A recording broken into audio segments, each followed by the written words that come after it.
Salut à tous et bienvenue sur AZ237. Une fillette sortit des toilettes de McDonald's en courant et en pleurs.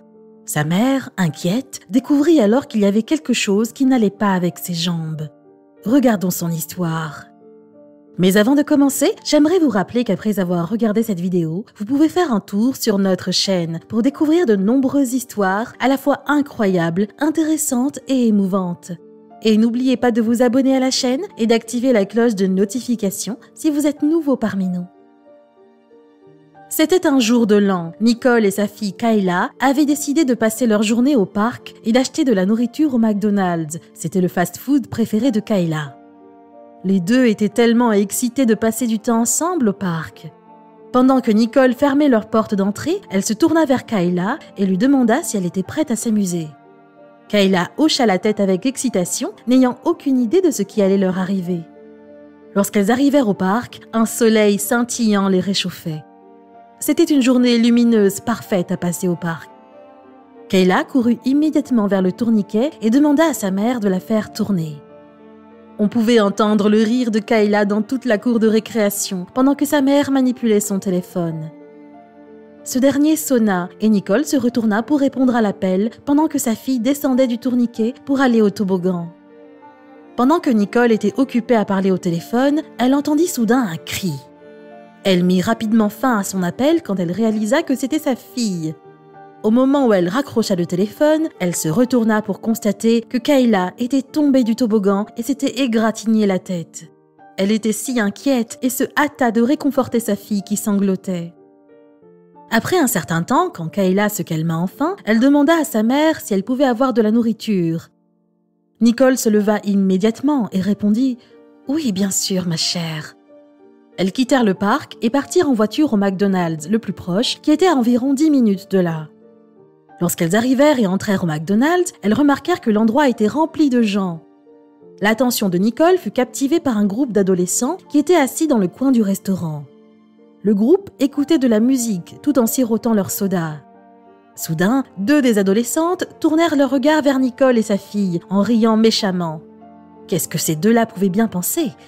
Le restaurant était bondé, ce n'était donc pas surprenant que la file d'attente soit très longue. Le tour de commander de Nicole arriva. Pendant qu'elles passaient leur commande, elle demanda à Kayla de s'asseoir à la table dans le coin et de l'y attendre. Kayla suivit poliment les instructions de sa mère et s'assit à la table tout en regardant une vidéo YouTube sur le téléphone de sa mère. Soudain, un cri se fit entendre dans tout le restaurant. Le cri venait de l'adolescent qui était assis dans le coin du restaurant. Le groupe commença à se battre en se criant dessus. Nicole se rapprocha immédiatement de Kayla et essaya de détourner son attention de la bataille en lui faisant regarder d'autres vidéos YouTube.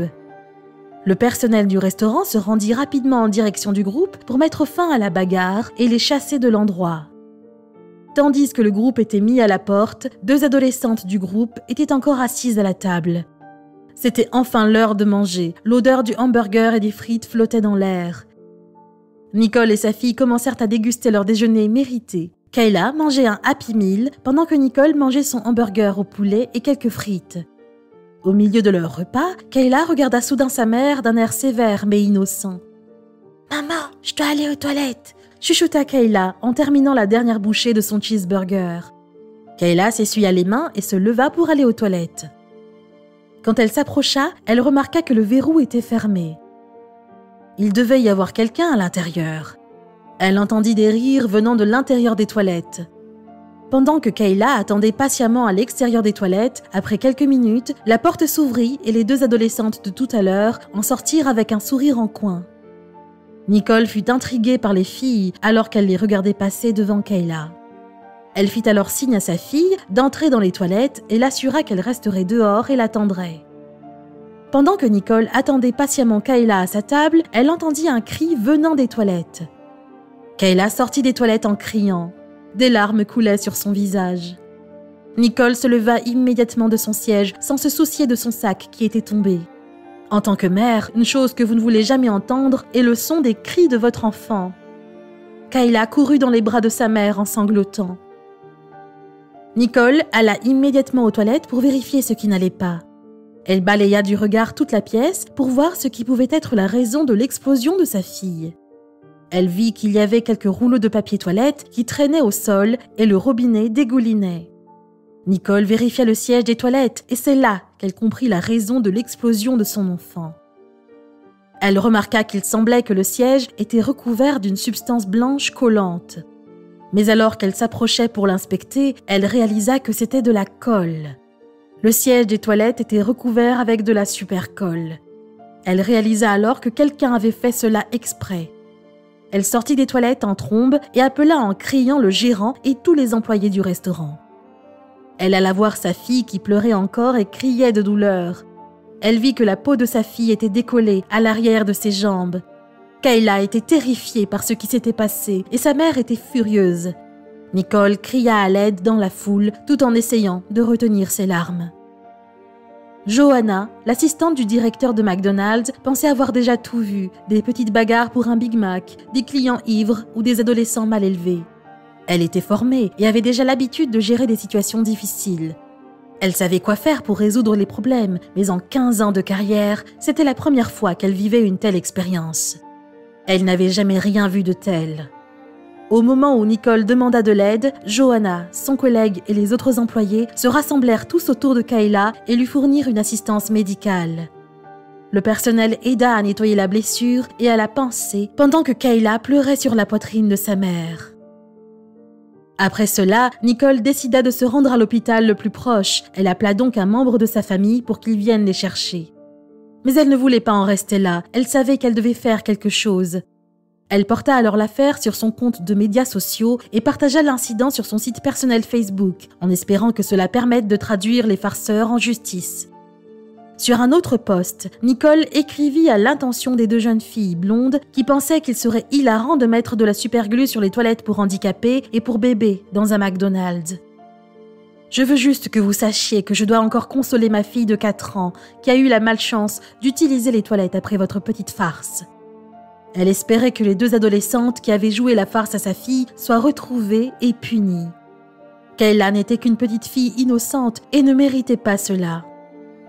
Après quelques enquêtes, les deux adolescentes furent finalement retrouvées et interrogées par les policiers. Elles acceptèrent immédiatement ce qu'elles avaient fait et s'excusèrent sincèrement auprès de Nicole et Kayla. Elles affirmèrent qu'elles regrettaient ce qu'elles avaient fait et que c'était une farce qui avait mal tourné. Mais les excuses étaient-elles suffisantes ? La petite Kayla, âgée de 4 ans, devrait vivre sa vie avec ce terrible souvenir marqué dans son esprit après avoir entendu que la police avait pris des mesures appropriées contre les deux adolescentes. Quelques semaines plus tard, même si ce fameux incident était encore frais dans l'esprit de Nicole, le temps aidait à s'en remettre. Elle regarde maintenant sa fille jouer paisiblement avec ses poupées. Enfin, un peu de justice, se dit-elle, en prenant une gorgée de sa tasse de café, en souriant et en regardant sa courageuse fille jouer. Une telle histoire prouve simplement que les farces peuvent être un moyen amusant de tromper ses amis, et cela peut déboucher sur un mauvais scénario. Il faut espérer que l'expérience de Nicole et Kayla rappellera à ceux qui aiment faire des farces et des tours à leurs amis de réfléchir à 2 fois aux personnes qu'ils contrarieraient juste pour rire. Quelle est votre opinion au sujet de cette histoire ? Dites-le nous dans les commentaires. Si vous avez aimé cette vidéo, alors cliquez sur le bouton « J'aime » et partagez-la autour de vous. À très bientôt sur AZ237.